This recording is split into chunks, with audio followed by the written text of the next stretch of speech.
Entonces ya lo podíamos estimar porque ya teníamos, bueno, volumen de operación del reactor, KL, área interfacial, y esta diferencia entre la solubilidad media logarítmica y la concentración de oxígeno en el líquido. Pero decíamos que también, o sea, esta es una vía, la otra vía es emplear correlaciones matemáticas para calcular directamente KLA, y con esto ya podríamos calcular OTR usando estas correlaciones directas matemáticas para determinar de KLA.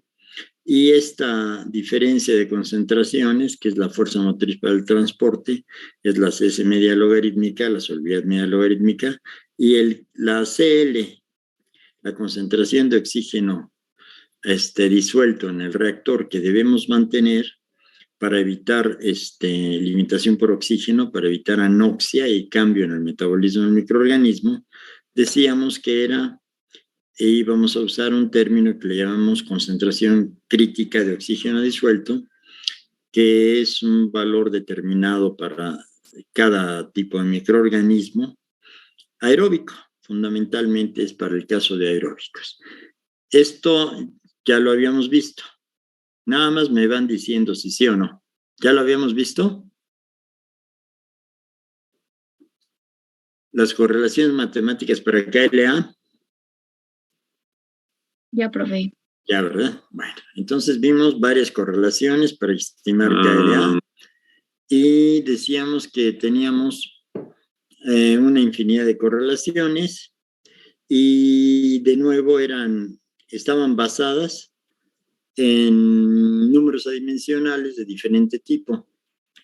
Esta que aquí remarqué es una muy utilizada, muy probada, y es válida para reactores de muy diversos tamaños, o sea que es válida para diseño a escala de reactores, en este caso de columnas de burbujeo. Esta, bueno, hay muchas otras, vimos varias, y dijimos que esta era una que nos podía permitir calcular este valor de KLA, y el procedimiento era muy sencillo. O sea, estamos usando la ecuación de Akita-Yoshida, que es esta. Esta es la de Akita-Yoshida, que usa estos números adimensionales y depende del valor del coeficiente de retención de gas.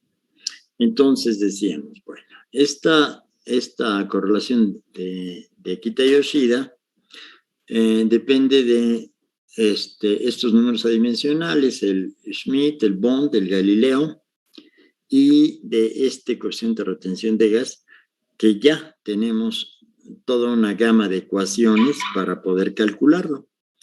Lo mismo por métodos numéricos o directamente usando alguna modificación de una ecuación que era Kawase, creo que Kawase y Mujong. Bien.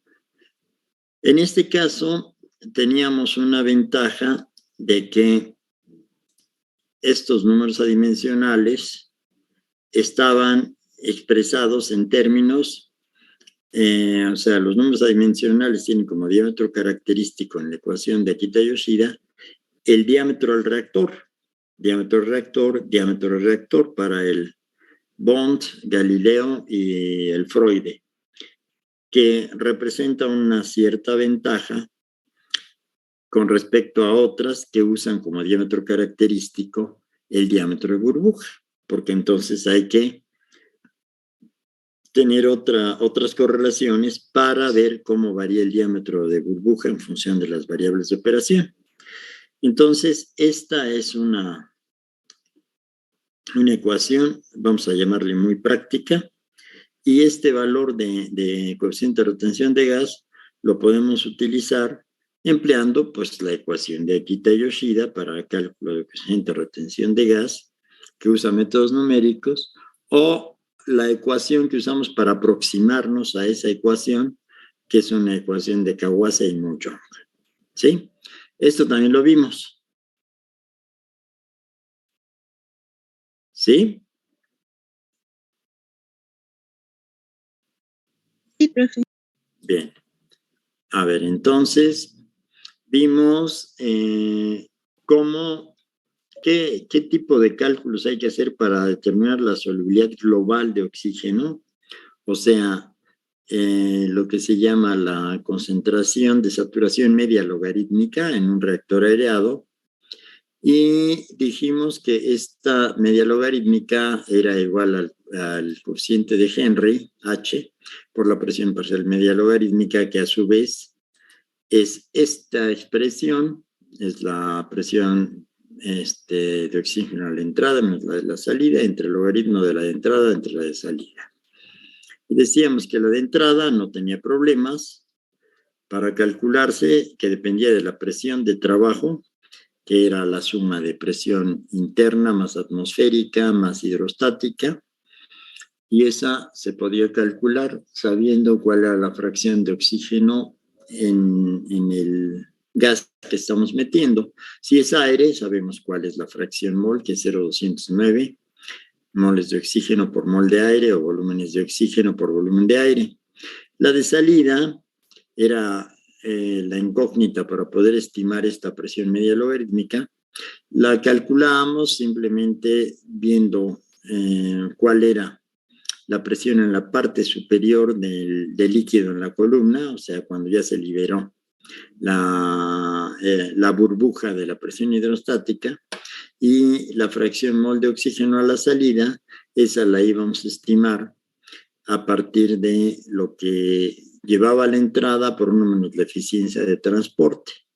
Pero el problema con la eficiencia de transporte es que esa depende de la velocidad de transferencia de oxígeno, que a su vez depende de la media, de la solubilidad media logarítmica, que justamente es la que andamos buscando. Entonces, decíamos que íbamos a usar un término basados en la lógica de que la eficiencia es igual a oxígeno transferido entre suministrado, y decíamos, si el transferido es por lo menos, puede ser mayor o igual, pero por lo menos si es igual al suministrado, vamos a tener un valor de referencia de la eficiencia, y entonces le llamamos eficiencia prima, y era igual al oxígeno suministrado, al oxígeno demandado entre el suministrado.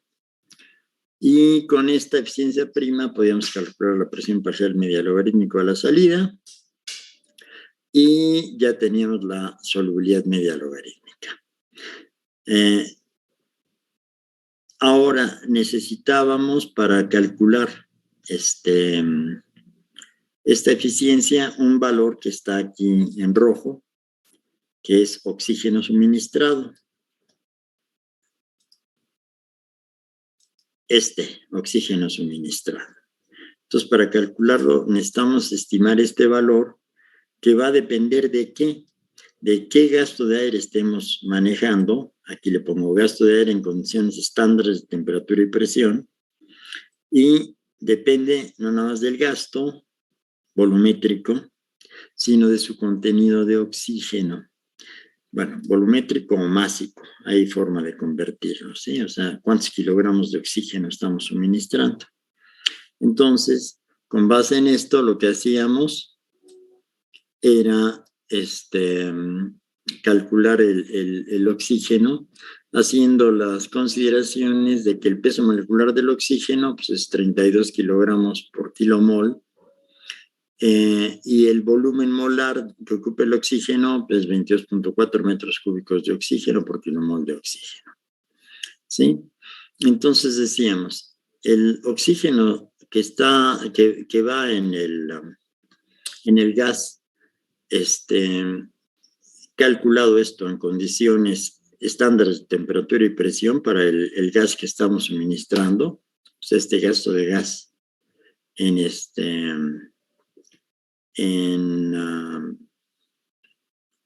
condiciones estándares, que está en rojo, por la fracción de oxígeno, por esta relación de peso molecular entre volumen molecular, nos da los kilogramos de oxígeno que estamos metiendo, considerando este gasto estándar este gasto de aire en condiciones estándar, pero ese gasto másico va a ser el mismo si el aire está comprimido o no comprimido. Entonces, lo que hicimos era simplemente, para saber cuál es el gasto real en condiciones de operación, o sea, el aire comprimido, ¿sí? Decimos, bueno, el oxígeno, perdón, el gasto de gas suministrado en condiciones estándares, lo corregimos por 3 por presión y temperatura. ¿Para qué lo corregimos? ¿Por qué nos interesa corregirlo? Porque este gasto de gas, este gasto de aire comprimido es el que realmente vamos a manejar en la columna para calcular el gasto de la velocidad superficial del gas, que es el gasto de gas en condiciones de operación entre el área seccional. Entonces, siempre hay que tomar en consideración esto y básicamente la corrección de un gasto en condiciones estándares de temperatura y presión a un gasto en condiciones de operación, o sea, o gasto o aire comprimido, es muy sencillo, nada más hay que hacer las correcciones por presión y temperatura. Siempre considerando que el gasto de operación, o sea, el gasto de aire comprimido es menor que el gasto de aire en condiciones estándares. Pero independientemente de que sea mayor o menor, el asunto es que el oxígeno que suministra en el aire comprimido o en el aire no comprimido va a ser el mismo, son los mismos kilogramos de oxígeno. Eso también ya lo habíamos visto, ¿sí, verdad? Sí, profe. Luego decíamos, a ver,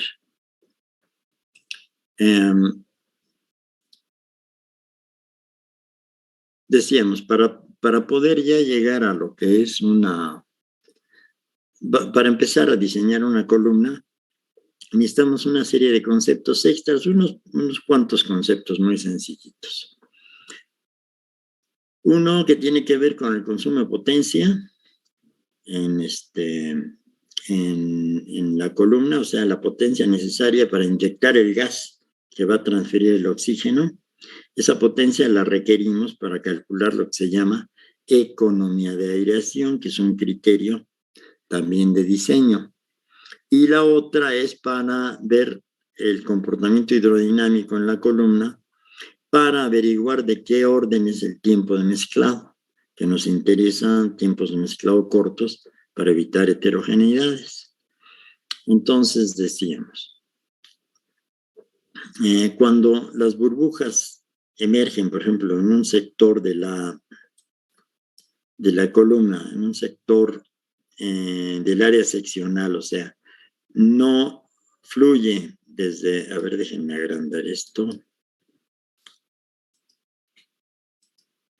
O sea, el aire no fluye en todos los puntos del fondo de la columna, o sea, no es una placa corrida multiperforada, sino tienen una zona en donde está surgiendo el chorro de gas, el aire, se está dispersando el gas en una zona que puede ser muy pequeñita o más grande, pero cualquiera que sea el caso, aquí se pone de forma extrema, decimos, aquí está inyectándose el gas, toda esta parte es una columna de burbujeos, ¿sí? De burbujas, perdón, una zona de burbujeo, una zona en donde hay una mezcla gas líquido mayor que la que se tiene en esta zona. En esta zona prácticamente no hay burbujas. Entonces la densidad de la mezcla gas líquido aquí es menor que la densidad de líquido. Entonces, esta diferencia de densidades, esta diferencia zonal de densidades entre la densidad en el gas y el líquido contra la densidad en el líquido, ¿qué va a provocar? Va a provocar una circulación, ¿sí? Y el líquido se va a mover a cierta velocidad. Todo esto genera, junto con el desplazamiento de las burbujas, genera un movimiento caótico de las burbujas y de las corrientes de líquido que están fluyendo, ¿sí? de forma impredecible, vamos a decir. Sin embargo, hay ecuaciones que nos permiten estimar, nada más estimar, ¿sí?, de qué orden va a ser la velocidad de circulación del líquido, ¿sí? Y estas ecuaciones que nos interesan para calcular la velocidad de circulación del líquido y con eso calcular el tiempo de circulación es el que vamos a ver. Entonces, vamos a ver vamos a ver este concepto, velocidad de circulación del líquido. Son dos conceptos. Velocidad de circulación, le vamos a llamar VLC, es una velocidad lineal. Se expresa en metros por segundo o centímetros por segundo, si es una velocidad lineal. Y el otro concepto es el tiempo de mezclado terminal. Ese tiempo de mezclado terminal es el tiempo que tarda en homogenizarse absolutamente un componente que se adicionó como elemento traza. Vamos a suponer que ustedes tienen aquí en esta columna. Ay, déjenme quitar esto que me estorba. Ay, ya. Esta columna, ahí decimos, si nosotros inyectamos, por ejemplo, aquí, vamos a poner que es un sistema continuo, y aquí adicionamos un elemento traza, o sea, inyectamos una cierta proporción de líquido que tiene una cierta concentración de un compuesto. Entonces decimos, ¿cuánto tiempo tarda en recorrer una molécula que está aquí adicionada? Todo la mayor dimensión de la columna, que es la altura. Pues simplemente decimos, ese elemento traza tiene que recorrer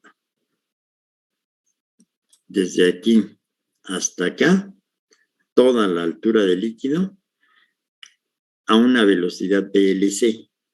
Entonces, el tiempo que tarda en recorrer esta altura del líquido, ese elemento traza, a una velocidad VLC, se le llama tiempo de circulación. Entonces, otro concepto, tiempo de circulación. ¿Sí? Entonces, tenemos tiempo de mezclado terminal, es mezclado completo, mezclado perfecto hasta nivel molecular. Tiempo de circulación es un concepto que nos dice que el tiempo de circulación es la relación entre la altura del líquido y la velocidad de circulación del líquido. Entonces tenemos estos conceptos: tiempo de circulación, tiempo de mezclado terminal y velocidad de circulación del líquido. Podemos calcular o estimar de forma empírica, de acuerdo con algún autor, esa velocidad de circulación del líquido en una columna burbujeo, y esta es una de las primeras ecuaciones que surgen, ¿sí? Dice, la velocidad de circulación depende de la gravedad, del diámetro de la columna y de UG, o sea, de la velocidad superficial del gas. Entonces, entre mayor sea la velocidad superficial del gas, mayor será la velocidad de circulación del líquido, ¿sí? Eso es una ecuación, ¿sí?, empírica. Entonces, ya sabemos cuánto vale esta velocidad de circulación. Entonces, el tiempo de circulación, que conceptualmente es el tiempo que tarda en recorrerse la altura del líquido, o sea, un elemento traza tarda en recorrer la dimensión mayor de la columna, que es la altura del líquido, a una velocidad de circulación VLC, eso se denomina tiempo de circulación, ¿sí? Este tiempo de circulación, ahorita nos vamos, nos permite calcular el tiempo de mezclado empíricamente, o sea, experimentalmente, por experiencia de diversos autores.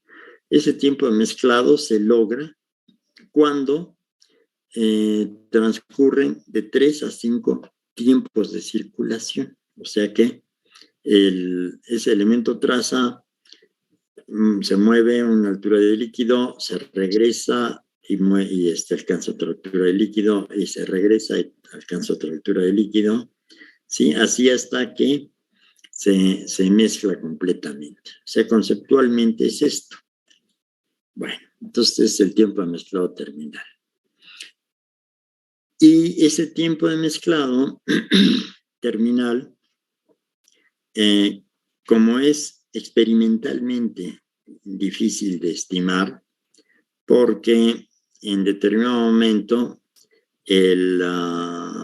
cuando ustedes adicionan un elemento traza y van viendo cómo va cambiando la concentración de ese elemento traza en el seno del líquido, van viendo que se presentan oscilaciones, a veces grandes, y después se van atenuando, hasta que prácticamente queda constante, o sea, ya se homogeneizó.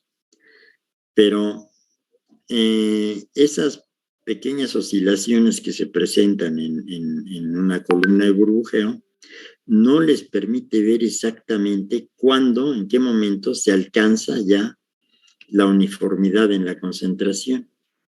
Entonces, ahí hay mucho error de percepción. Entonces, lo que normalmente recomiendan es que se use un término que no es el tiempo de mezclado terminal, que a veces le llaman T infinito, sino que es tiempo de mezclado 95, TM95. ¿Qué significa TM95? TM95 es el tiempo que tarda en alcanzarse el 95% del cambio total que se obtiene cuando se inyecta un elemento traza en un reactor. A ver, un ejemplo. Vamos a suponer que ustedes van a usar como elemento traza un álcali, ¿sí? Y tienen un líquido a un pH de 2 y le adicionan un elemento traza y resulta que después de cierto tiempo, ya que se mezcló completamente, ya la concentración final a la que llega en el valor de pH es 4. O sea, pasó de 2 de pH inicial a 4 pH final. Entonces dice, el tiempo total de cambio, el cambio total es de 2 unidades de pH. El 95% de esas 2 unidades de pH, ¿cuánto es? ¿Sí? Es son 1.9 unidades de pH es el cambio. Eso, cuando se logre ese cambio, el 95% del cambio final, que eso es más fácil de detectar porque experimentalmente pueden interpolar y decir, aquí ya vi dónde termina el tiempo, dónde se alcanza la homogeneidad total, y simplemente yo digo, ahora voy a ver en cuánto tiempo alcancé el 95%, y se interpola en la curva. Y con eso ya dicen, bueno, el tiempo ya se calcula muy fácilmente. Si tuviera un pizarrón, ¿sí? Y un marcador, inmediatamente lo entenderíamos más fácilmente con una imagen que estar bla, bla, bla.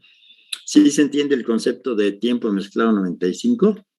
Profe, ¿podría repetir otra vez cuál es el concepto de TM95, por favor? A ver, esto viene de la parte experimental. A ver, poniendo el ejemplo del cambio de pH. Entonces decimos, vamos a suponer que el elemento traza es álcali y tenemos un pH inicial de 2 en el medio de cultivo o en el líquido. Adicionamos damos un pulso de álcali y vemos en cuánto tiempo se alcanza el valor final de pH. O sea, si adicionamos un álcali, que va a ser hidróxido de sodio, bicarbonato de sodio, ¿sí? Decimos, después de cierto tiempo, el cambio llegó desde pH 2 hasta pH 4, ¿sí? Ese es el cambio. Entonces, ¿cuál es el intervalo de cambio que se produjo entre 2 y 4? 2 unidades de pH. Entonces decimos, ya saben que eso se logró en un determinado tiempo, pero dicen, ¿cuál es el tiempo de mezclado cuando se alcanza el 95% de ese cambio total? Entonces vamos a suponer que ustedes tienen una gráfica en donde fueron viendo cómo iba variando el pH. Lo tienen graficado, ¿sí? Y dicen, ok, yo ya sé dónde está el valor de 4 de unidades de pH. Y yo parto de 2 y llego al 95% de ese cambio de 2. El 95% de ese cambio de 2 es 1.9, ¿sí? Es 1.9, o sea, cambio desde pH de 2 hasta pH 3.9 y ahí interpolo en la curva experimental y en la interpolación veo a qué tiempo se alcanzó ese valor de pH de 3.9. Ese tiempo interpolado es lo que se llama TM95, que es el tiempo que tarda en lograrse el 95% del cambio total durante dado por un pulso de un elemento traza. Ahora sí me expliqué. Sí, profe. ¿Sí? Sí. Gracias, Esto que lo trato de explicar hablando me lleva mucho tiempo. Con un plumón, en 5 segundos se queda claro. Eso es lo malo de los cursos. ¿Cómo se llaman estos? ¿Cómo se llaman estos cursos que no son presenciales? ¿En línea? En línea, eso. Esa es una de las cosas, o sea, la parte visual es muy importante. Pero imagínense si vamos a estar haciendo para cada detalle, cada pregunta, estar haciendo material, pues sería una inmensidad de material. Y explicarlo verbalmente, oralmente, es más latoso, yo pienso. Pero bueno, entonces una vez entendido, ya tenemos concepto de velocidad de circulación de líquido, concepto de tiempo de mezclado terminal, o sea, es homogeneidad total, concepto de TM95, que se utiliza mucho, lo van a ver por ahí de forma muy vasta en la literatura. Bueno, entonces decíamos, para este cálculo de tiempo de circulación y después para el TM95, ¿sí? Que normalmente se alcanza cuando el tiempo de circulación, cuando ese TM95 se alcanza más o menos cuando ocurren 3 tiempos de circulación. Y el mezclado terminal, ya la homogeneidad total, normalmente es cuando transcurren 5 tiempos de circulación. ¿Sí? La última parte para homogenizar tarda un poquitín. Entonces, esos son los conceptos. Pero ahora decíamos, hay otro concepto más que nos permite también calcular la velocidad de circulación del líquido. Y este es un término que se llama gasto de líquido, ¿sí? O capacidad de descarga del reactor, así se llama. O sea, gasto de líquido circulante, ¿sí? Que se llama QL. ¿A qué es igual QL?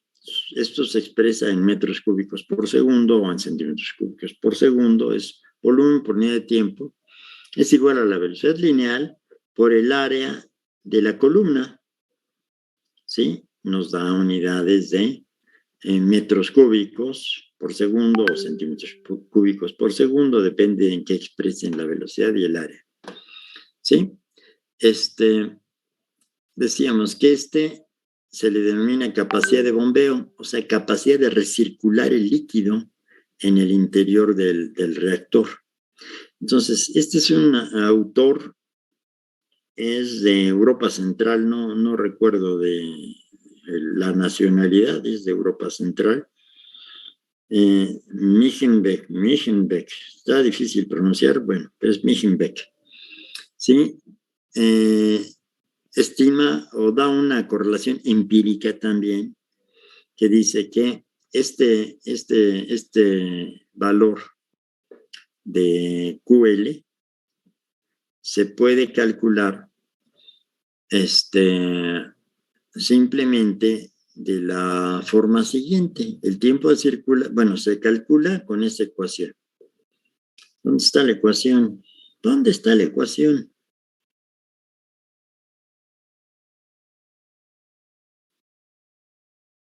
Aquí está abajo. A ver, es que ya me perdí. Esta ecuación es de la de Michenbeck. Depende de la diámetro de la columna a la 5/3, del gasto de gas a la 1/3 y de la gravedad a la 1/3. ¿Sí? Usen las unidades que quieran en sistemas CGS o MKS, ¿sí? O sea, kilogramo metro segundo o gramo centímetro segundo, les va a dar de todas maneras bien el valor, ¿sí? Usando estos exponentes. Diámetro a la 5/3, gasto de gas a la 1/3 y gravedad a la 1/3. Entonces, con esto dicen, pues yo ya tengo esta velocidad y velocidad o capacidad de bombeo o velocidad de descarga o gasto de líquido circulante, y simplemente se dice, por definición, otra vez yo no sé para qué me la corté, el tiempo de circulación es la relación entre todo el volumen de líquido del reactor y la velocidad de recirculación interna del líquido, que también así se le llama, QL. Entonces, ¿qué quiere decir? Que el tiempo que tarda en dar n vueltas QL, en recambiar todo el volumen, ¿sí? Se le llama también tiempo de circulación. ¿Sí? Decimos, este es el volumen de líquido. Hay un bombeo interno que se llama QL, y el tiempo que tarda en recambiarse todo este volumen a esta velocidad o con esta velocidad de recirculación de líquido se le llama tiempo de circulación. Si ustedes hacen un poquito de álgebra, resulta que los dos valores les dan exactamente el mismo valor. Tiempo de circulación HL entre BC, tiempo de circulación es BL entre QL. ¿Sí? Esto, a ver, espérenme.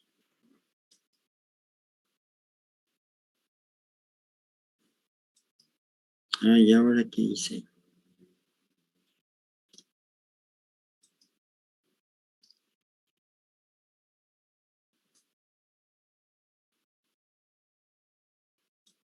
Aquí me equivoqué.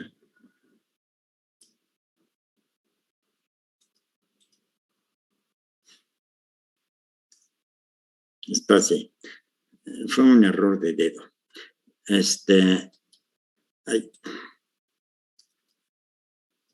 ¿Sí? Esto es tiempo de circulación. Que es BL entre QL, y QL es la velocidad por el área seccional.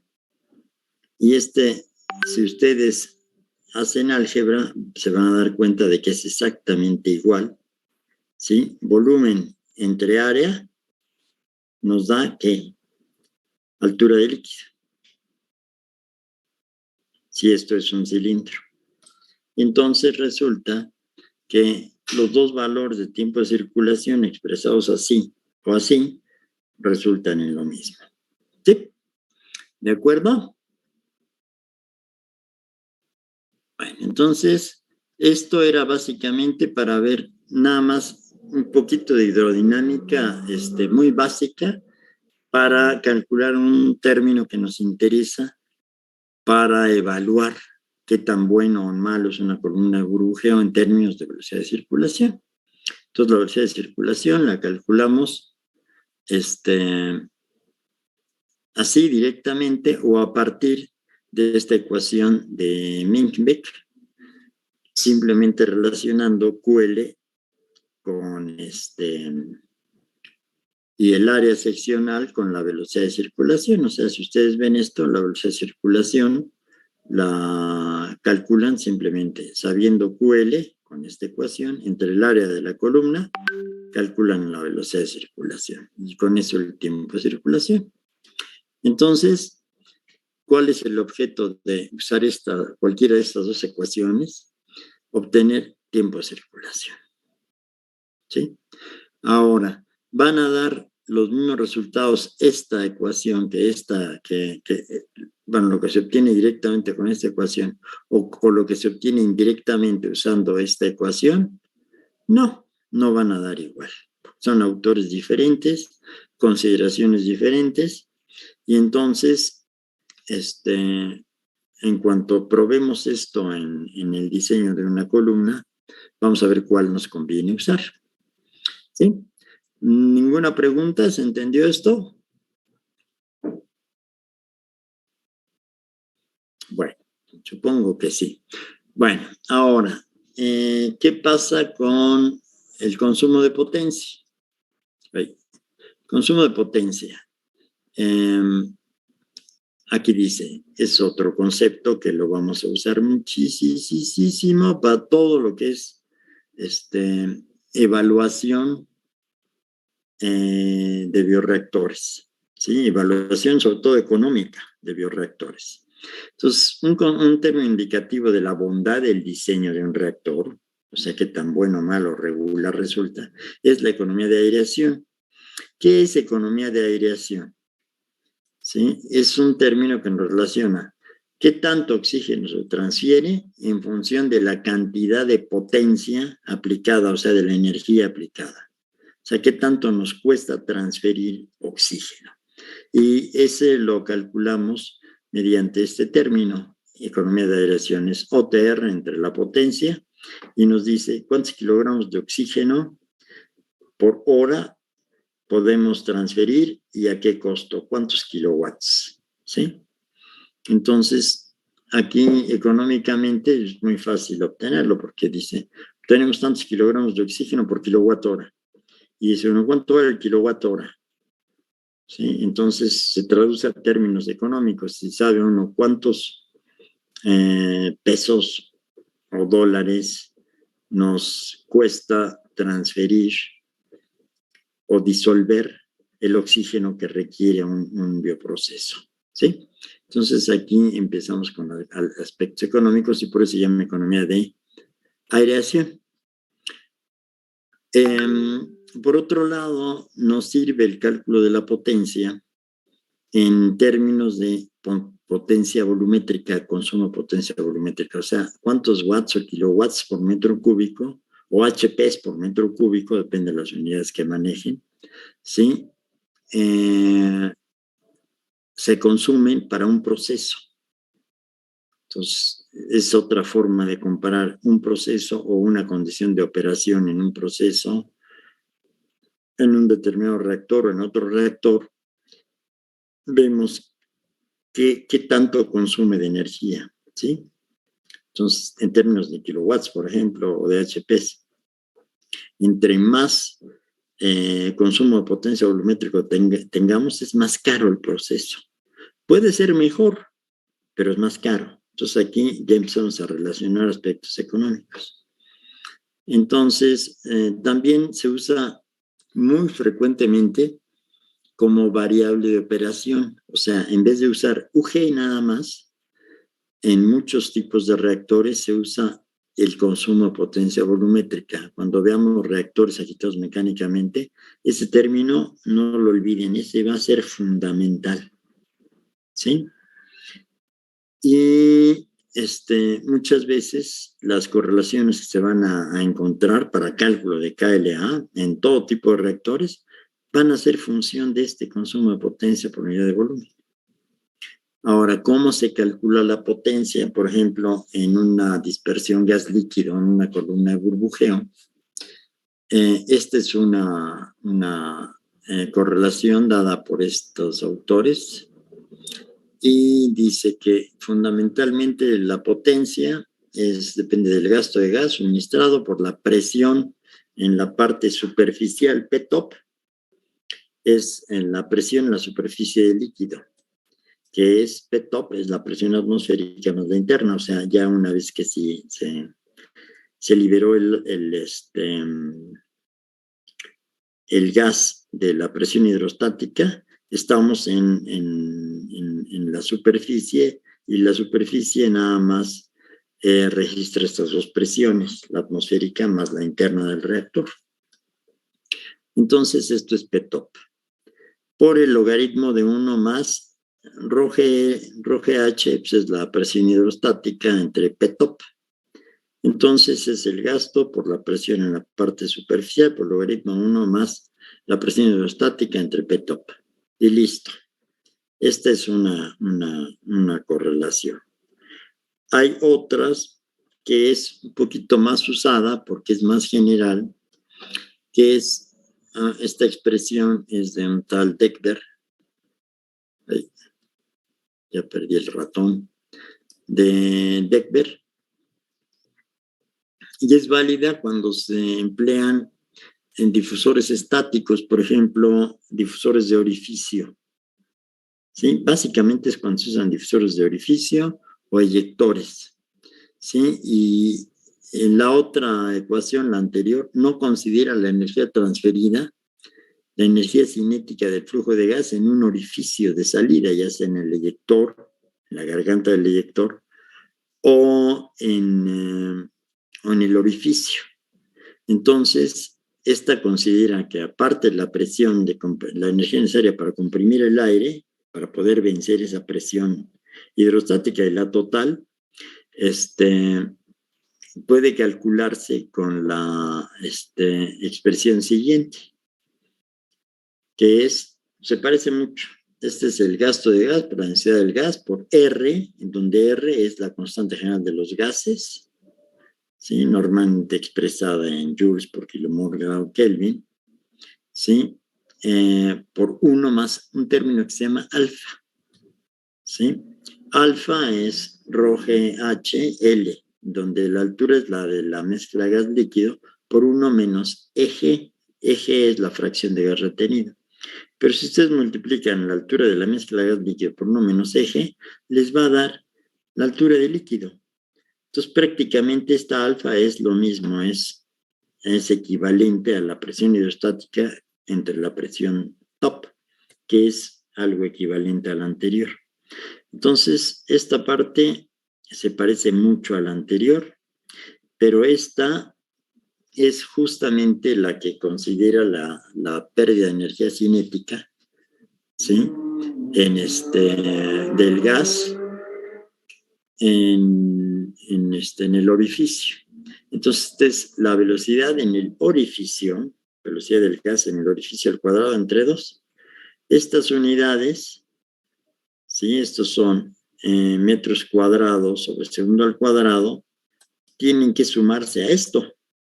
Entonces, tienen que andarse con cuidado con las, con las unidades, porque si van a sumar esto y esto, tienen que darle exactamente las mismas unidades. Aquí en este caso se habla de kilomoles, son kilomoles de aire, y hay que considerar cuál es el peso molecular del aire, ¿sí? Y entonces eso entra en la corrección. Y esto les tiene que dar en watts, ¿sí? Entonces, esta es un poquito más precisa que la anterior y además considera esto, que en algún tipo de difusor es importante, en otros prácticamente no es importante. De hecho, si comparan el valor de este término o el peso relativo de este término con respecto a normalmente este es muchísimo mayor que este. ¿Sí? Cuando se habla, por ejemplo, de placas porosas, ese término prácticamente es mínimo, es despreciable. Y se puede calcular nada más con esto. Sí, entonces ya tenemos otro concepto, que es potencia. Potencia con dos tipos de ecuaciones. Esa potencia nos permite calcular este otro término que es fundamental, economía de aireación. Tenemos otros conceptos que tienen que ver con la hidrodinámica, que son tiempos de circulación, velocidad de circulación de líquido, gasto de líquido circulante o capacidad de descarga, de líquido en el reactor. Entonces, estos conceptos los vamos a usar para evaluar una columna de burbujeo. Entonces, lo que sigue es, vamos a diseñar una columna de burbujeo, ahora sí, y vamos a usar todo lo que usamos, todos los criterios de diseño, vamos a ver qué ecuaciones nos convienen usar y cómo evaluamos lo bueno o malo o regular de la columna, de acuerdo con el dimensionamiento, con la propuesta de configuración geométrica que nosotros hagamos, con el tipo de difusor, con los gastos de gas que manejemos, cómo repercuten en la solubilidad, cómo repercuten en tiempos de circulación, cómo repercuten en consumo de potencia, cómo repercuten en economía de aireación.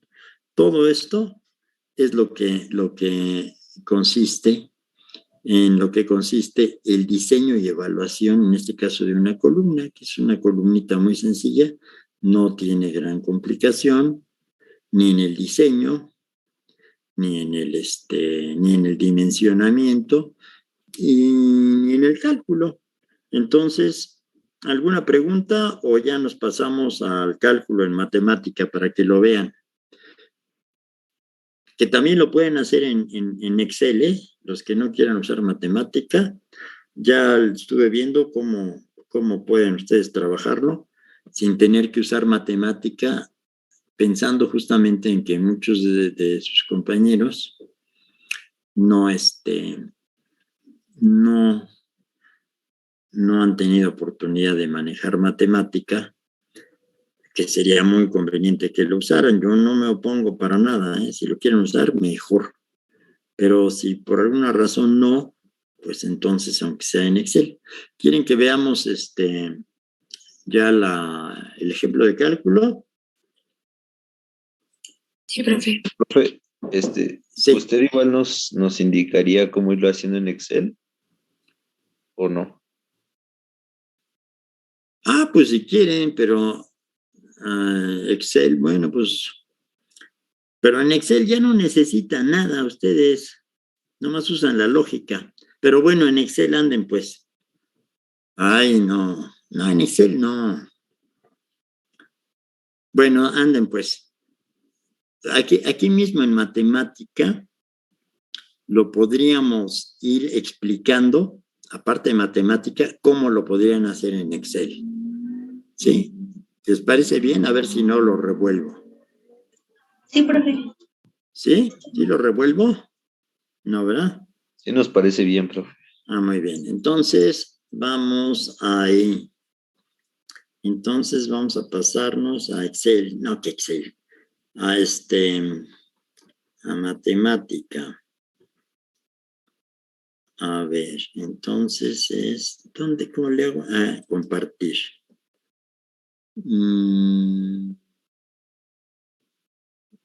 Esta no es. Acá está.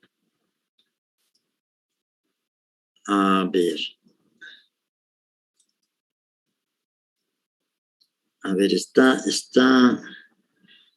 Está muy claro, muy clara la pantalla. ¿Sí alcanzan a ver las letras?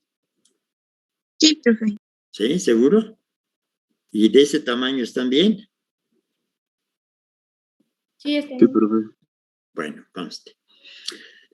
Entonces, a ver, dice, empezamos. Es cálculo de una columna de burbujeo. A ver, de entrada, para los que no estén acostumbrados, yo primero borro globalmente todo para dejar limpio el programa y que no quede por ahí basura, que luego me vaya a meter ruido a la hora de los cálculos. Entonces yo borro globalmente todo, entonces empieza de nuevo todo.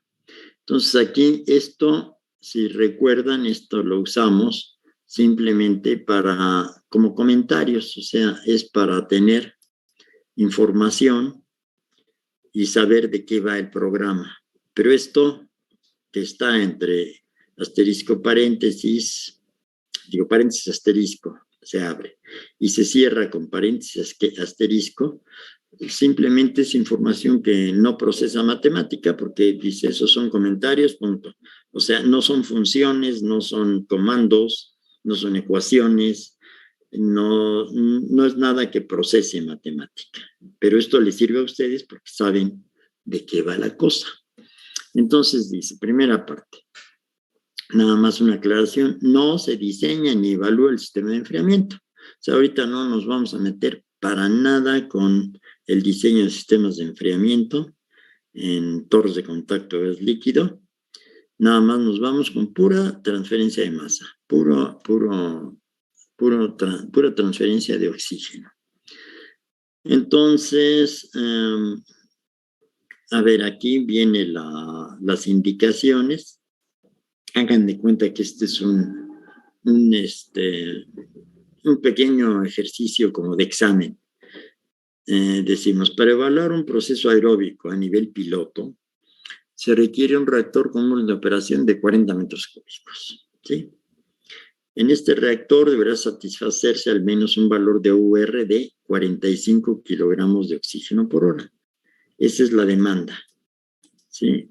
Lo pueden ustedes calcular o simplemente ya se les da como información. Necesitamos solubilizar 45 kilogramos de oxígeno por hora en ese reactor de 40 metros cúbicos. Y se propone una columna de burbujeo de fondo semielíptico, o sea, no va a ser nada más el cilindro, va a tener un fondo semielíptico con difusor de orificio. Dice una placa perforada con área que es el 60% de toda el área seccional. Y luego aquí el proveedor que lo suministra dispone de 3 modelos para entrega inmediata. No, esto era nos están algunas especificaciones. No, esto era tomado de lo tomé de algún examen en donde se les decía, aquí hay 3 modelos, evalúelos, analícelos y diga cuál y por qué. Sí, tienen que ustedes evaluar cuál de los modelos hay, pero en este caso no hagan caso de esto. A ver, ¿se entiende lo que es una columna con fondo semielíptico y con un difusor que tiene un área reducida o restringida, una placa perforada con área restringida? Si no se entiende, a ver, aquí está. ¿Se alcanzan a ver esta? Sí, está muy clara. Yo la veo muy clara, pero bueno. Hagan de cuenta que esto es un esquema de algo que es una columna. No es una columna en realidad, es un tanque.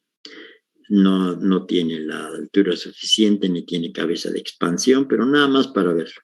Entonces decimos, miren, este es el difusor, es el aspersor.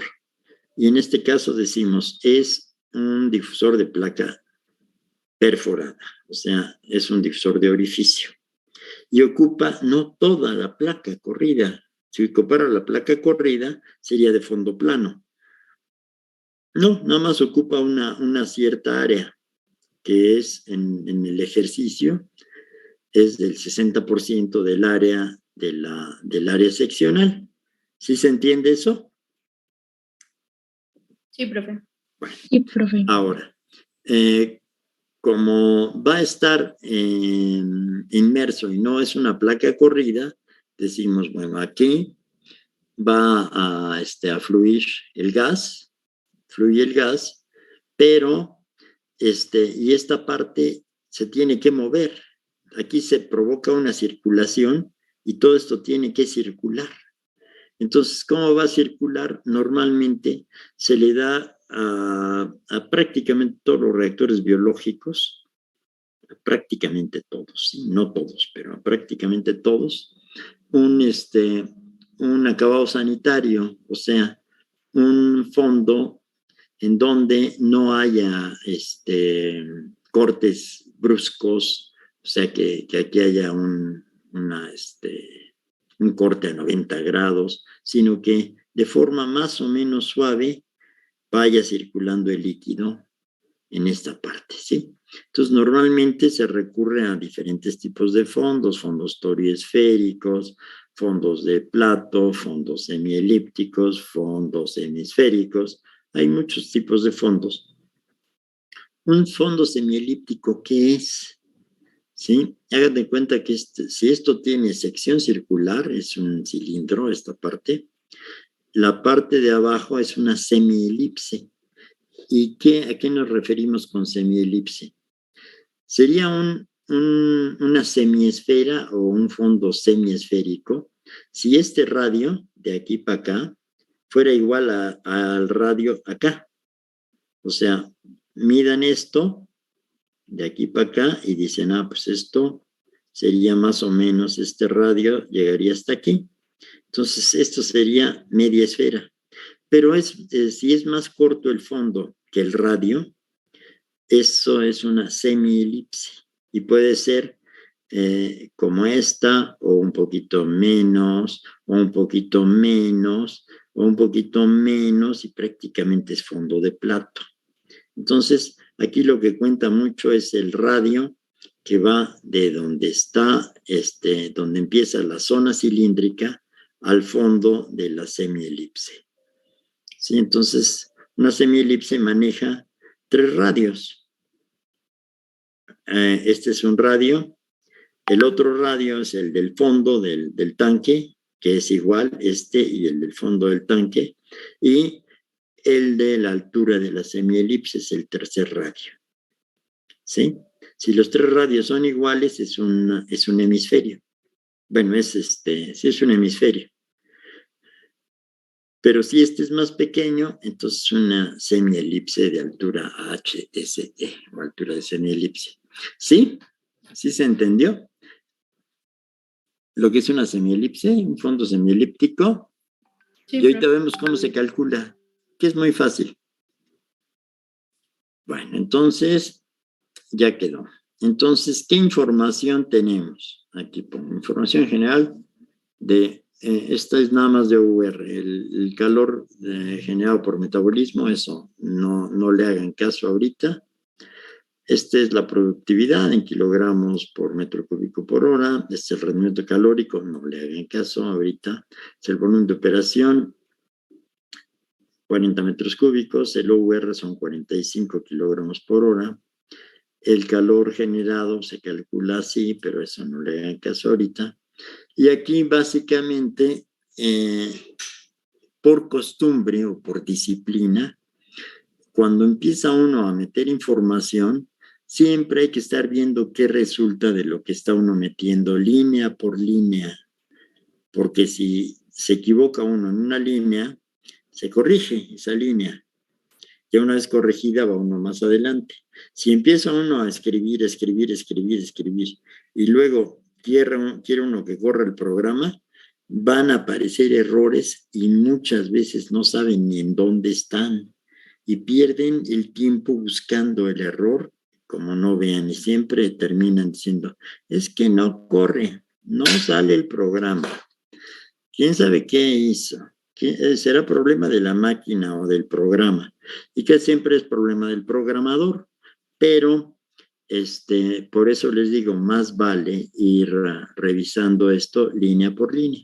Entonces aquí decimos, bueno, está aquí, aparentemente aquí no hay ningún problema, pero nada más para checar, yo tengo esa costumbre de que periódicamente voy viendo, a ver cómo está, en este caso el volumen de operación, cómo está en este caso, que no vamos a ver cómo anda el calor generado por unidad de volumen, cuántas megacalorías por metro cúbico por hora están generando, cuánto es el OUR, o sea, cuál es la demanda que hay que cubrir, de qué tamaño es la demanda, ¿sí? En kilogramos por hora, el calor generado total, y después esto va a aparecer por aquí adelante. Sí, aquí dice, este es el volumen de operación, esta es la velocidad volumétrica de generación de calor, este es el OUR, este es HGR, ¿sí? Y después vemos el dimensionamiento. Este es importante porque todos los cálculos que vayan a hacer de cuánto va a valer UG, va a depender de cuál sea el área seccional del reactor, y eso va a depender de la configuración geométrica. Si dicen son 40 metros cúbicos, pero esos 40 metros cúbicos los pueden tener en una columna chaparra y gorda o en una columna alta y esbelta, ¿sí? Entonces, ustedes definen la configuración y depende de la configuración, si tienen una configuración alta y esbelta, ¿sí? ¿Qué va a pasar? Pues que la altura del líquido va a ejercer una presión hidrostática importante, va a afectar el gasto de gas que está comprimido y que está subiendo en el fondo. Si es muy alta la torre, lo que va a pasar es que en la parte más elevada va a ocurrir coalescencia, y además, si la configuración es muy alta, el tiempo de mezclado va a resultar muy afectado porque, por definición, tarda mucho más tiempo en recorrer un elemento traza una mayor altura de columna. Entonces, la configuración tiene mucha repercusión y para los cálculos necesitan dimensiones. Entonces, ¿cómo dimensionan? Es una parte que es interesante. A ver, entonces viene dimensionamiento, que es, primero, qué configuración geométrica tenemos para la columna. Y decimos, bueno, a ver, ¿qué relación altura-diámetro queremos? A esto yo le llamo HLD. Y este HLD, esto está en ¿cómo se llama? Como comentario. Esta HLD, digo, la voy a poner de 4, por ejemplo. O sea, 4, la columna va a tener una configuración de 4 veces la altura con respecto al diámetro, ¿sí? Si el diámetro es de 1 metro, la altura va a ser de 4 metros, ¿sí? El fondo semielíptico. Digo, la altura de la semielipse es de 0.25. ¿Qué es 0.25? 0.25 es la relación entre el radio de la semielipse o el diámetro, sí, el radio de la semielipse, la altura de la semielipse, ¿sí? Desde la parte cilíndrica hasta el fondo de la semielipse, con respecto al radio de la base de la semielipse, ¿sí? Que es HSD de 0.25. A ver, viéndolo aquí. Aquí, esto es el radio, y decimos, una cuarta parte de este radio, ¿sí? Este es un radio. Este es la mitad de un radio. Y este es 0.25 del radio. Entonces, esta partecita sería la altura de la semielipse. Estaría hasta aquí, ¿sí? Entonces, ustedes definen cuál va a ser esa relación geométrica. Pueden decir, yo la quiero más chica o más grande, o como quieran. Aquí esta es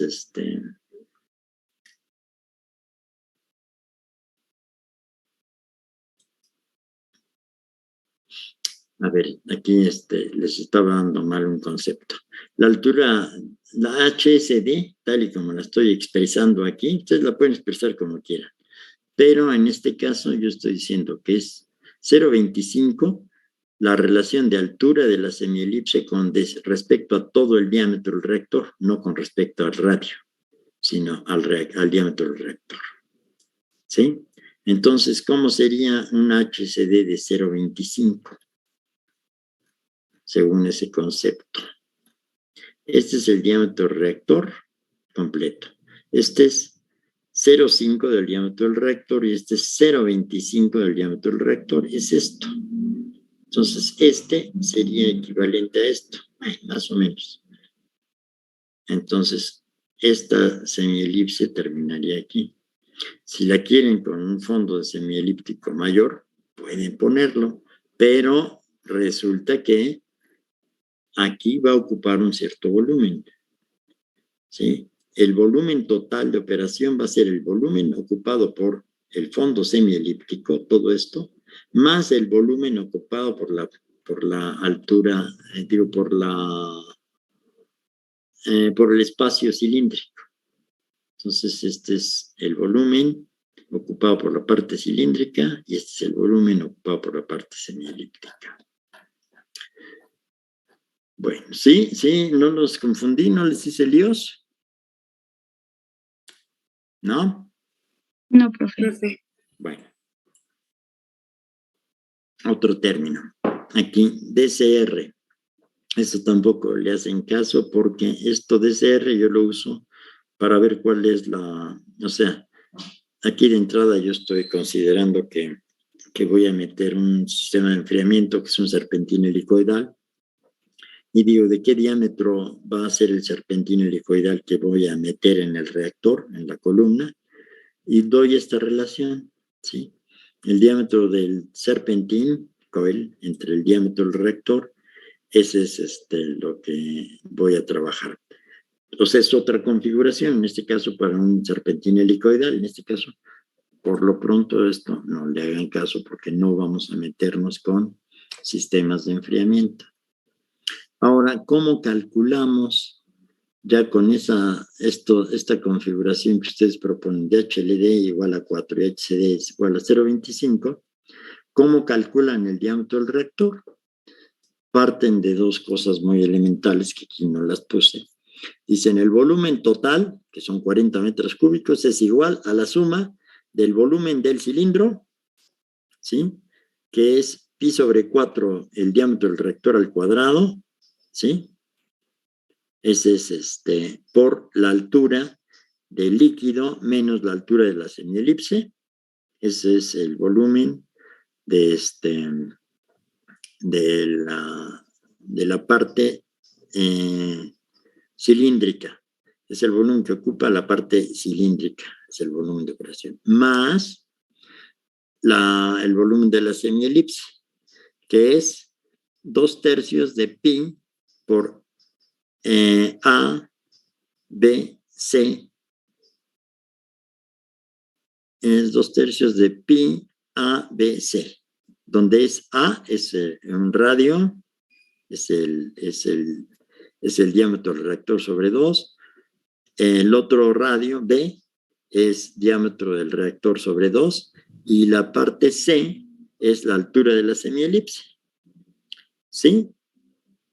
Lo debería haber puesto aquí, pero sí se entiende. O sea, ustedes nada más tienen que hacer así 5 centavos de álgebra y dicen el volumen total de 40 metros cúbicos, el volumen de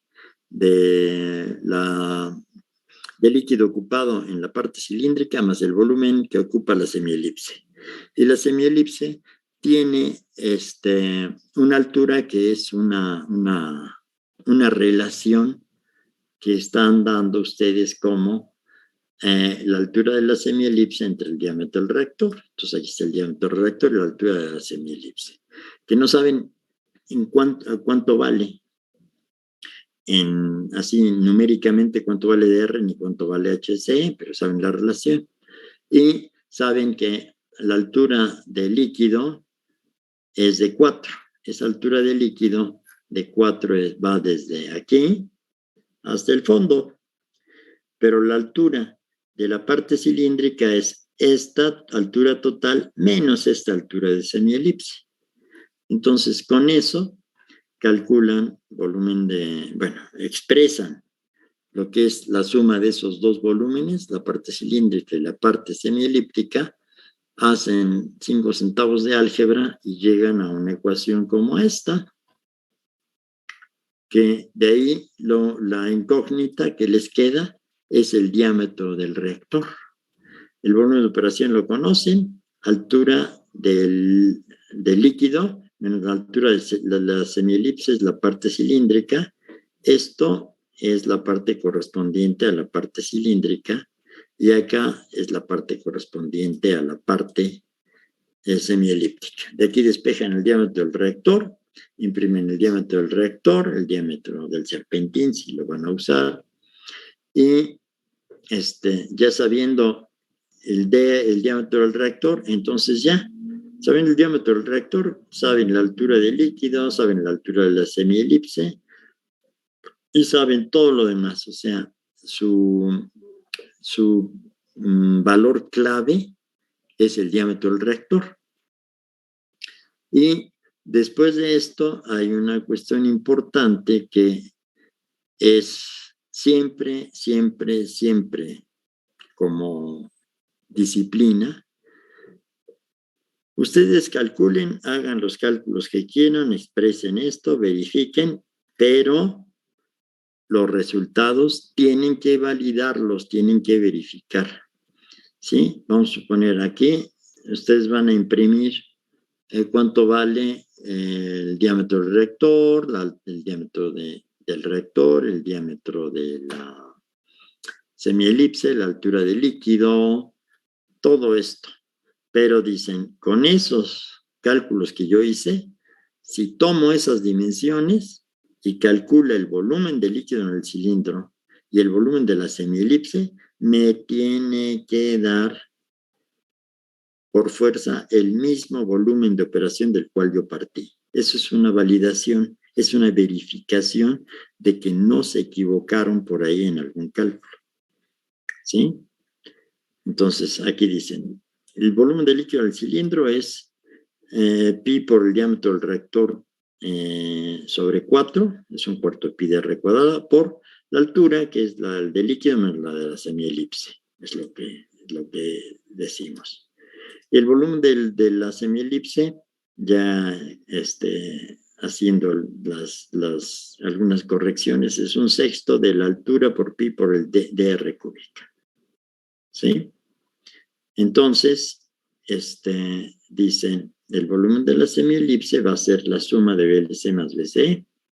Entonces, imprimen el volumen verificado, que es la suma de los dos volúmenes, y les tiene que dar exactamente el mismo valor del cual partieron. ¿Sí? Y después ya calculan el área. Entonces, haciendo esto, el dimensionamiento es importante. Si está mal el dimensionamiento, está mal todo. ¿Sí? Ya si se equivocan en el dimensionamiento, ya se equivocaron en todo. ¿Sí? O sea que sí hay que verificarlo. Sí, dígame. ¿Se puede subir tantito? A ver, le subimos hasta dónde, aquí. Ah, sí. Sí, ahí. Ahí ya. ¿O más? ¿Ya? Todo esto no es cierto, esto no se los mandé. Sí, profe.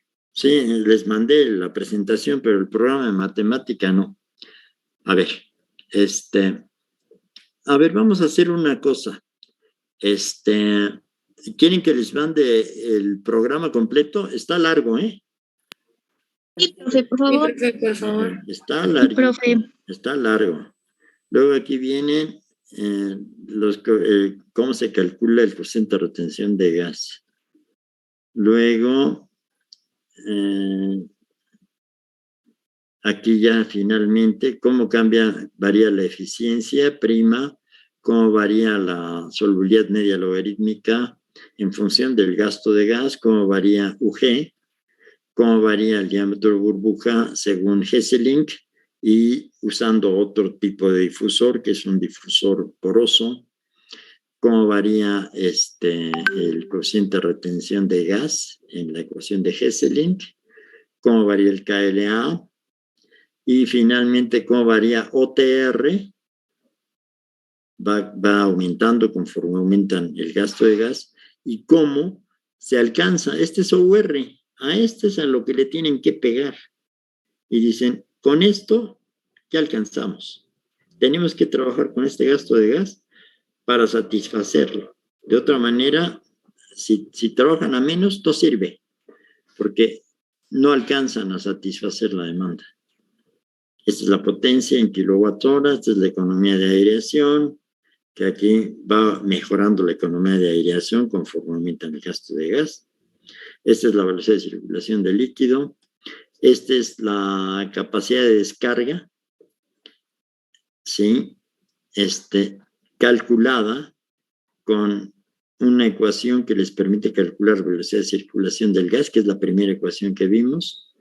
Esto es la capacidad de descarga con la ecuación de con este valor de VLC. Esta es la que usa la ecuación de Micbeck, que es más moderada. Esta es más realista que esta, pero hay que comparar. Dice uno, esta dice que es una ecuación muy buena, y dice que también, y dice uno, pues no se parecen en nada, pero sí dan esos resultados. Luego es el tiempo de mezclado 95, aquí está TM95, y ven cómo va reduciéndose, y hasta acá tenemos del orden de 120 segundos para un reactor de 40 metros cúbicos. O sea, el tiempo mezclado es de 2 minutos. ¿Sí? Entonces, ¿qué es todo esto? Esto es la validación. Eso están viendo qué tan bueno, malo, regular. ¿Sí? La economía de aireación es muy... Ahí donde está la economía de aireación. Ay, estoy moviendo esto, no estoy mareando. No, esta es importante. Y esta le sirve para comparar. Dicen, yo ya probé una configuración. Dicen, voy a cambiar la configuración. Cambian HLD. Dicen, no la pruebo de 4, la pruebo de 3. Mejora el tiempo de circulación. Mejora, ¿qué? ¿Qué mejora? ¿Sí? ¿O qué empeora? Entonces, con esto diseñan, calculan y evalúan el reactor. Pero está larguito, ¿eh? ¿Ya qué horas son ahorita? Todavía nos da tiempo. Bueno, entonces, les estaba diciendo que si quieren que se los mande. Sí, profe, por favor. Sí, porque, ay, de veras, ya tenemos que pensar en el examen. Y va a ser sobre esto. A ver, de una vez aprovechando que me acordé de la fecha del examen, ¿cuándo quieren que sea el examen? ¿Este viernes o el lunes? El lunes. Sí, profe, lunes. El lunes. Ok, entonces déjenme anotarlo si no se me olvida y ahorita le seguimos con esto, ¿eh? Y les voy a mandar el programa, pero se los voy a mandar en PDF. Para los que lo quieran trabajar en Excel, ahí viene toda la guía de cálculos que tienen que hacer. Profe, el lunes no. Profe, ¿no se puede de este viernes en 8? Sí. Ay, es mucho. Sí, profe, por favor. Ándale, profe. Por favor. Sí, profe. Sí, profe, es que es muy pronto. ¿Cómo va a ser muy pronto? Profe, es que el lunes cumplo años y no quiero estar haciendo su examen el lunes. ¿Quién cumple años? Yo, Juanita. ¿Y qué? ¿El fin de semana va a estar? No, el lunes. El lunes. Yo digo que lo hagamos el lunes es su cumpleaños. Sí. Y profe, no le haga eso. Sí, no me haga eso. Pero es que siempre va a haber cumpleaños de alguien. Si lo ponemos para el siguiente viernes, nos va a decir alguien, va a decir una de las Lorenas. No, yo cumplo años. O alguien. Bueno, anden pues. A ver, espérenme. El próximo lunes, déjenme ver el calendario. ¿Dónde está un calendario? Aquí. marzo. El próximo lunes es 7. Ese no lo quieren. Lo quieren el siguiente, el 14 de marzo. 14 de marzo. Por favor, profe. Bueno, ¿nadie cumple años el 14 de marzo? No, ¿verdad? Bueno. No. Ok, entonces, déjenme anotarlo. Es el 14 de marzo. Es 7 y B1. A ver, un segundito. Y ahorita seguimos.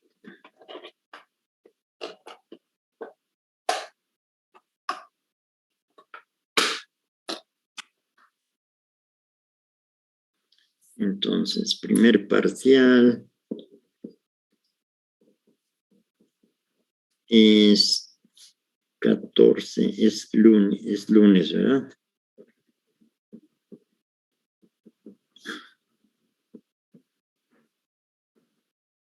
¿Y por qué hasta el lunes? Mejor el viernes anterior. El viernes 11. ¿No quieren? Para estudiar, profe. Bueno, ya quedamos que el lunes 14. ¿Ya para qué? Les doy lata. Entonces, lunes 14 es el 8 y B1. Listo. Entonces ya quedó. Ahora sí seguimos con esto. Ya quitamos el calendario y seguimos con esto. Bueno, entonces con el dimensionamiento ya vimos que el volumen de operación del cual partimos son 40 metros cúbicos, usando las ecuaciones que obtuvimos para el dimensionamiento, nos da un diámetro reactor. ¿Sí alcanza a ver estas letritas? ¿O las agrando? Sí, profe, sí se ve. sí se ve. Bueno, entonces 2,35 metros, el del serpentín, que es el 80% del diámetro del reactor, es 1,8, pero bueno. La altura del líquido es 4 veces el diámetro del reactor, o sea, va a ser una columna de 9,4 metros de altura de líquido puro, ¿sí? Ya cuando se le inyecte el aire va a aumentar, pero ya va a ser una mezcla de gas líquido. La altura de la semielipse va a ser de 58 centímetros. O sea, ese es el fondo de la semielipse. Este es el área. Bueno, es que también yo calculé 2 sistemas de enfriamiento, uno es con chaqueta y otro es con serpentín. Aquí me conviene trabajar con serpentín porque tiene más área de contacto que una simple chaqueta, ¿sí? Y el volumen verificado, que es lo que me interesa, es este. Da exactamente 40 metros. Los cálculos que hicimos del diámetro del reactor, altura del líquido, altura del semielipse, o sea, el dimensionamiento, está bien. Entonces ya con esto podemos trabajar. ¿Sí? Entonces, esa parte es sí es conveniente, ¿eh? Siempre háganlo así, siempre verifiquen, no se confíen en que lo que calcularon está correcto, está bien, porque a la hora de la hora resulta mal, y si está mal desde el principio, todo lo que deriva de ahí va a estar mal, ¿sí? Entonces, decimos, ok, ya dimensionamos, y ahora vemos los datos del proceso y las propiedades del fluido, que la densidad del líquido, la viscosidad, la tensión superficial, la difusividad, la gravedad, la viscosidad cinemática, la viscosidad dinámica. No, es cierto, es la viscosidad del gas. La densidad del gas, ¿qué viscosidad? Esta la necesitan para el cálculo de la potencia. Este es el peso molecular del aire, la fracción mol de oxígeno. Esta va a tener sales, le ponemos un poquitín de sales, porque pues, es un medio de cultivo que tiene. A lo mejor ya se agotaron muchos compuestos orgánicos, pero las sales por ahí quedan. La temperatura de 29 grados centígrados. La presión interna la fijamos la que nosotros queramos, podemos presurizar o no. Podemos trabajar en la costa a una atmósfera de presión, o en el Valle de Toluca, o acá en la Ciudad de México, y aquí vamos a tener 560 sobre 760 milímetros, ¿sí? Y con esto, ya teniendo las dimensiones y las propiedades del fluido, calculamos presión hidrostática y decimos dónde vamos a colocar el difusor. Aquí. Entonces, el aire va a surgir de aquí. Entonces, la presión hidrostática de las burbujas que están surgiendo es esta. Es la altura del líquido en el cilindro, que es la altura del líquido en la semielipse. Entonces, ya calculamos la presión hidrostática, es la total. Ya sabemos cuánto era OUR.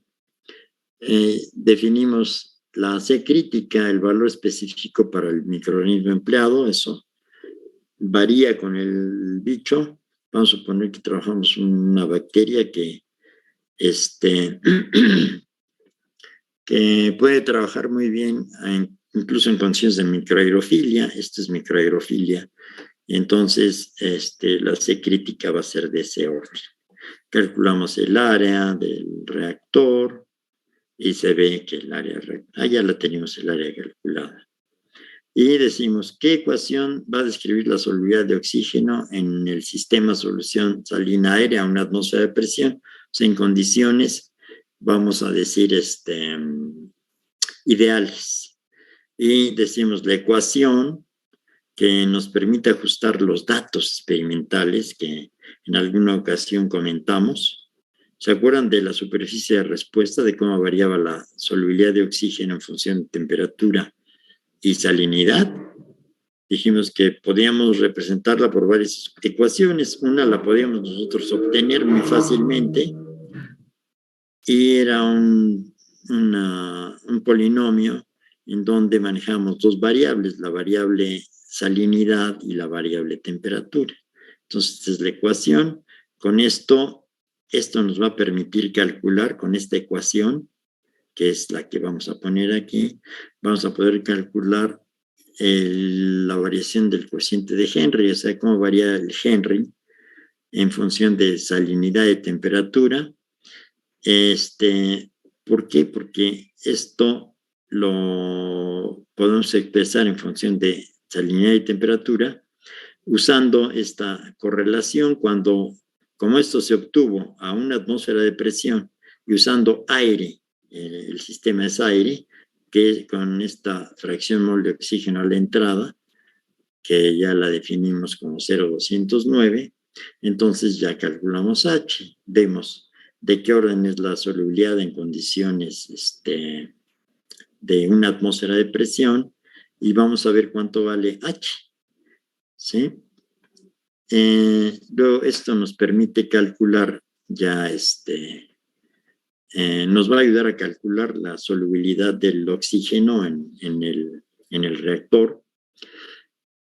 Y aquí esto ya es al gusto de cada quien. Yo trabajo con intervalos de gasto para no salirme de lo que puede manejar el reactor, pero ustedes pueden trabajar con los gastos de gas que quieran y los manejo en como gasto mínimo, por ejemplo, gasto mínimo corregido ya por presión y temperatura para poder calcular UG, ¿sí? Y como UG es mi variable, yo la manejo como una variable y voy a estar usándola en las ecuaciones, variándola, ¿sí? Y conforme varíe UG, va a estar variando el gasto de gas. Entonces, esas son mis variables de operación que voy a manejar en el reactor. Aquí yo digo hasta qué valor de UG límite voy a llegar.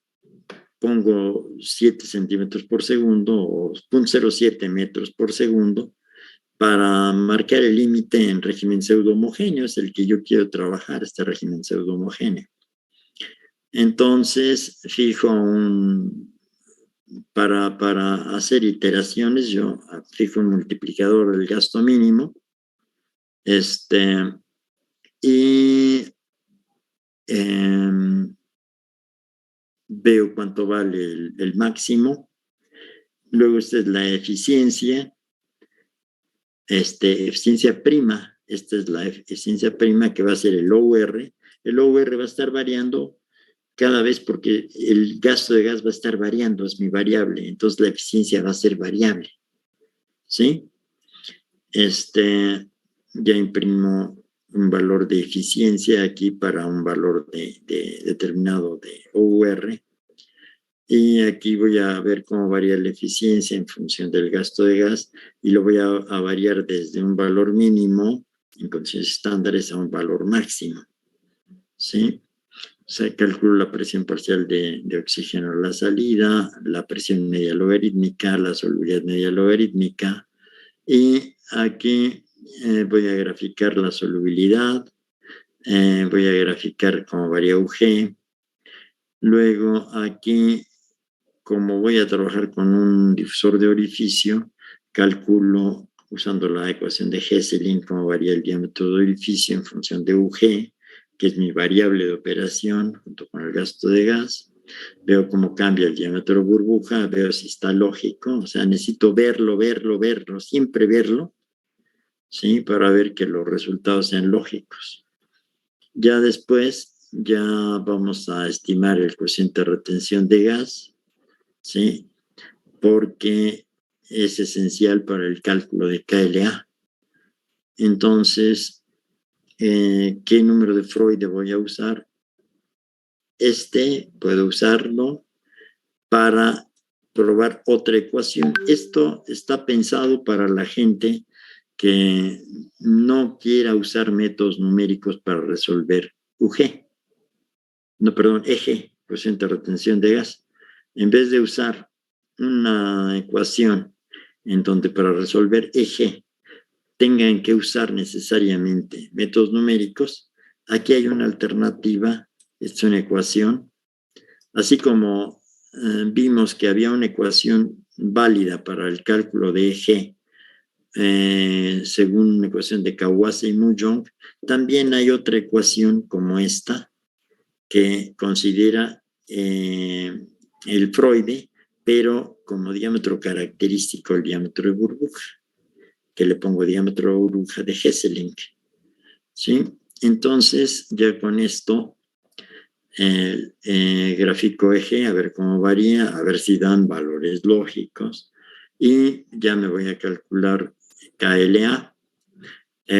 Calculo el Schmidt, el Bond, el Galileo, el KLA. Y esto, ya sabiendo el Bond, el Galileo y el Freud, que tenía yo acá, el Freud, calculo KLA y lo multiplico por EG, que es esta ecuación que estoy usando, o si van a usar métodos numéricos, usan el eje que obtienen con la ecuación de Akita-Yoshida. Luego calculan el OTR, ¿sí? Que es el volumen de operación, por el KLA, por la diferencia de concentración. Luego grafican cómo se ve KLA, el OTR, aquí se sacan la eficiencia,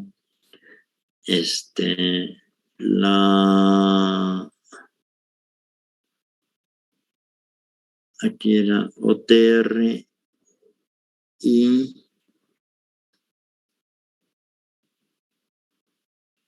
aquí es OTRH.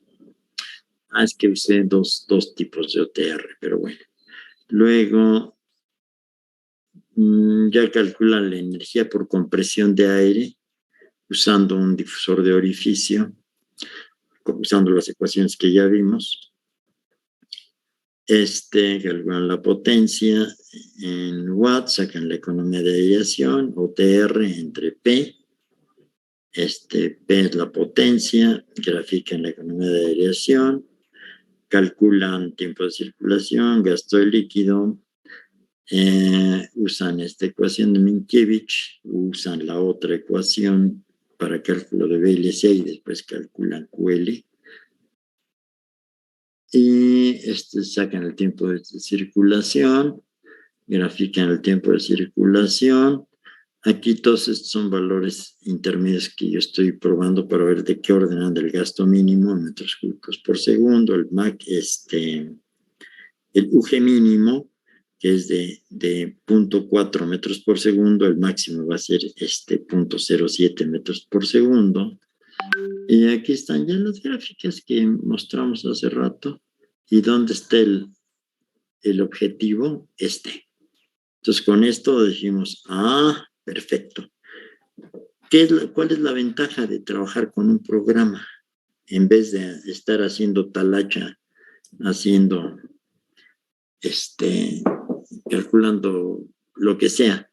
Que aquí en un programa dicen, yo voy a probar cómo responde si trabajo con una columna, no de 4 veces el diámetro, sino de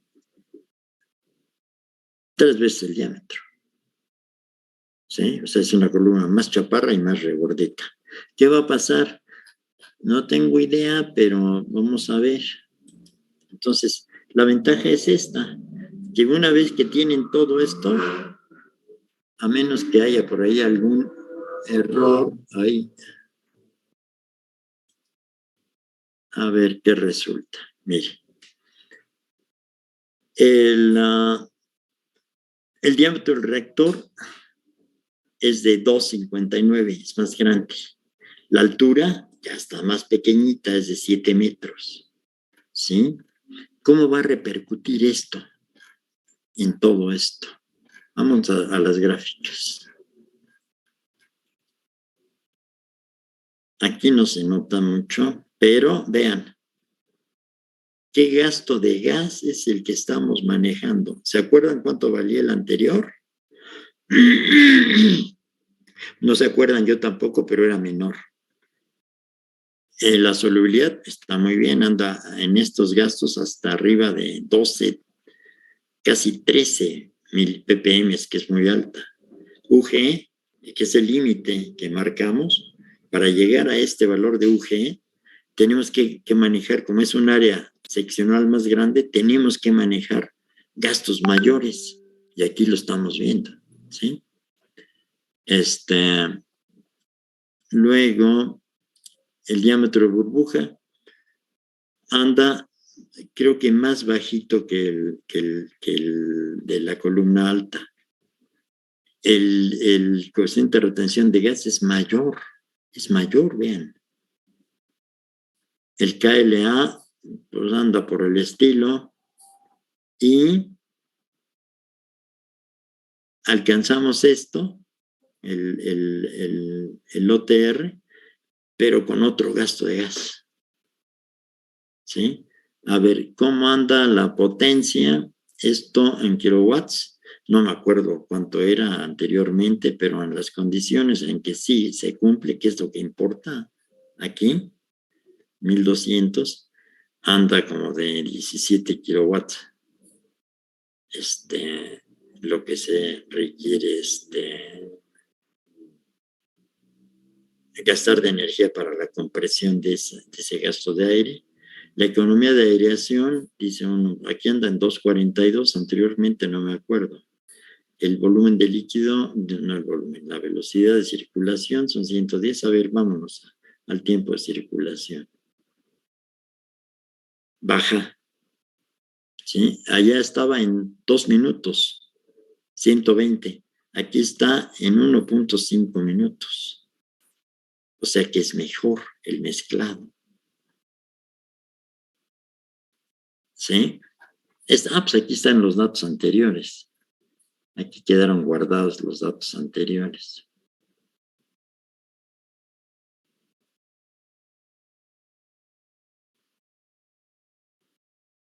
Sí, se llegaba a esto con menos gasto de gas. La potencia era mayor, la potencia de compresión era mayor. La economía de aireación era 254. el tiempo de mezclado que teníamos, lo que decíamos era de 2 minutos. Estos son los datos anteriores. A ver, déjenme ver. La economía de aireación es lo importante. Aquí, ¿dónde está? ¿Dónde está? En 1000. En 1000. Anda aquí. A ver, déjenme ver.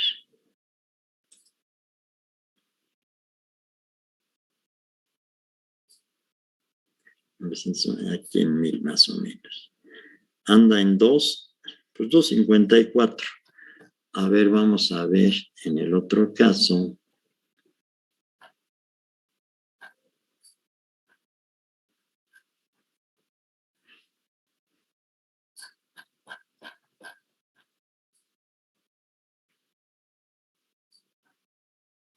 Se alcanza en 1200 y cachito.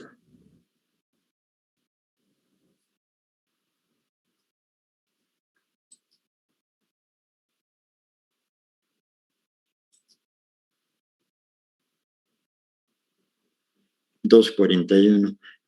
La economía de aireación es más mala. O sea, se consume más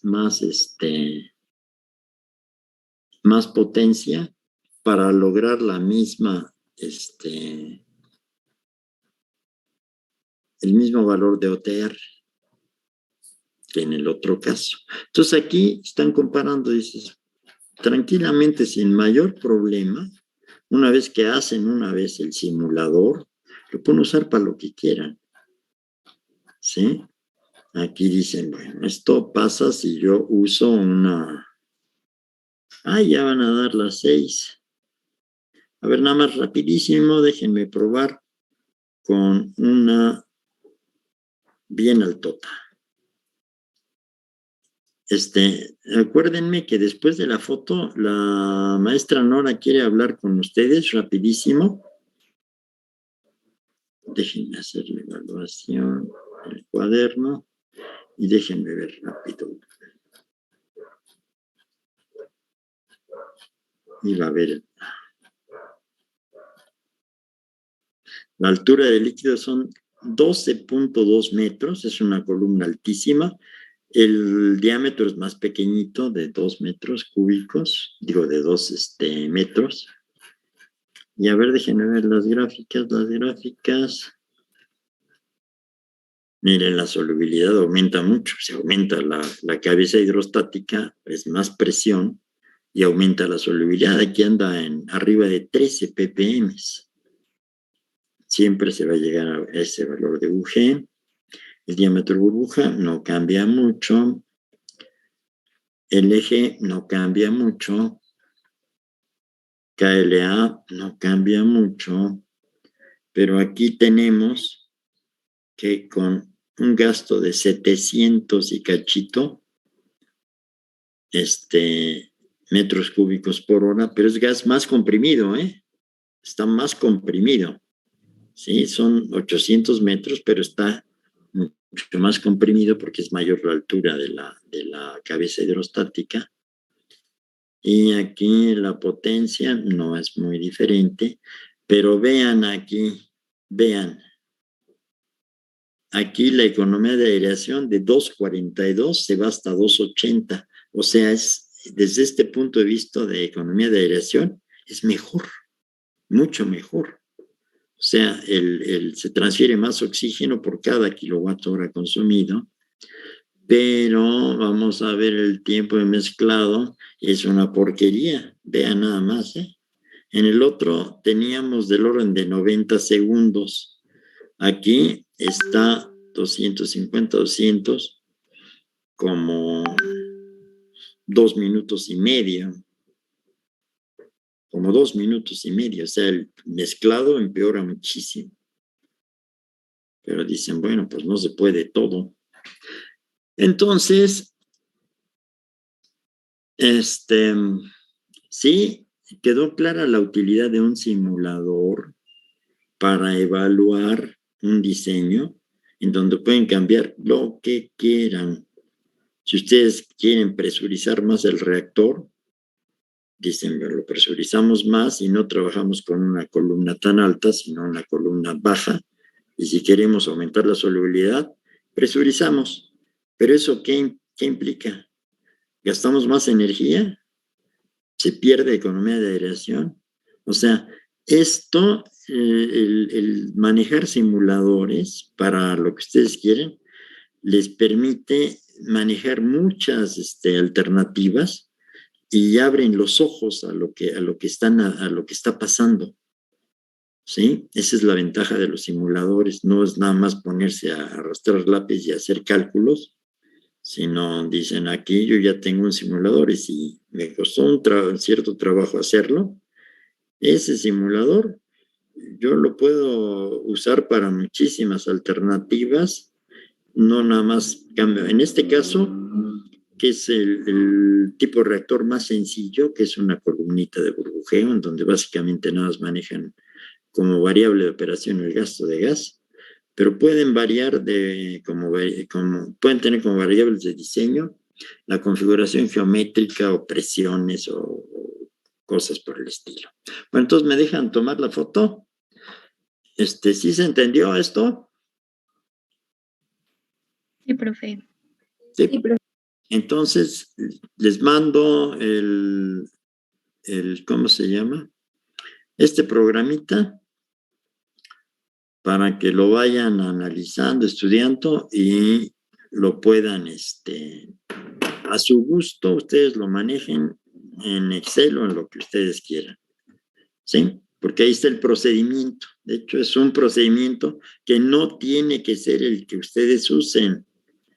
¿Sí? Esta es una cosa que yo usé es una alternativa que yo usé, pero no tiene que ver con lo que ustedes vayan a hacer. Sí, ustedes pueden tener mejores ideas. A ver, Carla Yoset, Gil Reséndiz, Nahui, Lisbeth. A ver, ya está Carlos, ya. A ver, entonces, Lisbeth no aparece.